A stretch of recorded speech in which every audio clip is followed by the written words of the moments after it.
flesh.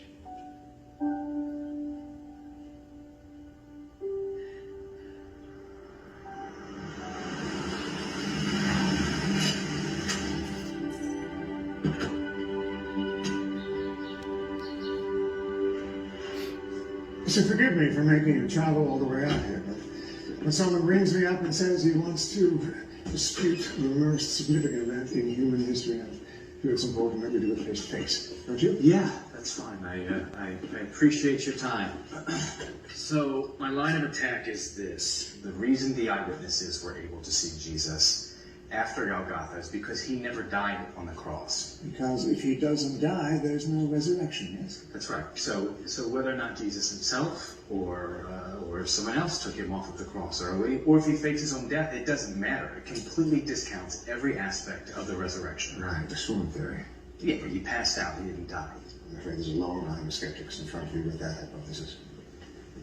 Including only 1 billion Muslims the world over who also don't believe that Jesus died on the cross because the Qur'an says so. With all due respect to Islam, the Qur'an was written 6 centuries after Christ. I prefer my historical sources a bit closer to that. I understand, but you can see that it's possible. Mr. Strobel, I am a medical doctor and scientist. I have seen a great many strange phenomena in my lifetime. Mm-hmm. But the swoon theory is rubbish. Rubbish? Is that a medical opinion? It is, actually. Swoon theorists tend to skim over the fact that Jesus was flogged prior to his crucifixion. Do you know what happens in a Roman flogging? Yeah, the person is lashed with a whip. No, not lashed. Scourged and pummeled savagely. You see, the cowhide whip is braided with metal balls and bone fragments. The flesh on Jesus' back would have been shredded. The very muscles and sinews themselves laid open to exposure. The flogging itself would have left Jesus in critical condition from massive blood loss, which is why he collapsed under the weight of the cross that the Romans made him carry through town. Okay, so is it possible that Jesus survives being spiked to the cross? Oh, yes, you could survive it, but it's child's play compared to what comes next in a crucifixion. Slow, agonizing death by asphyxiation. And the pain. The stress on Jesus' chest muscles would have locked his lungs into the inhale position. So in order to let the breath out, he would have had to shove himself up using his spiked wrists and feet, scraping his shredded back against the wood of the cross, and then sagged back down again in order to draw his next breath, which he would have had to have done over and over and over again, until utter exhaustion just made it impossible.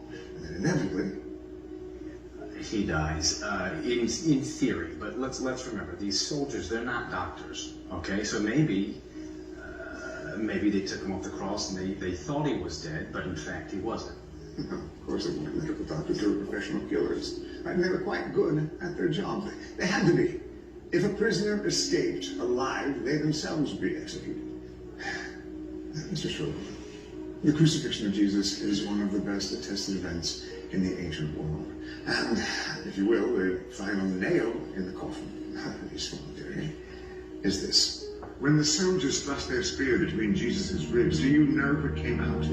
Blood and water, which we now know is a description of pericardial effusion as a result of death by asphyxiation. This is not a condition anyone could fake. And so to answer your question, yes, it is my medical opinion that Jesus Christ died on that cross. Doctor? The experts that I've talked to here. Which is? Which is that most of them are not impartial, and if I'm going to take a guess, I would say that you are not either. And you would be correct, sir. But I have learned that most impartial travelers who undertake this journey rarely remain so. However, I can refer you to one of the most impartial sources that I know. Trust the Journal of the American Medical Association. Of course, it is a stellar scientific journal, and I will admit that. On the physical death of Jesus, clearly the weight of the medical and historical evidence indicates that Jesus was dead before the wound to his side was inflicted. Accordingly, interpretations based on the assumption that Jesus did not die on the cross appear to be at odds with modern medical knowledge. Doc, I gotta tell you, you're not telling me what I hope to hear today.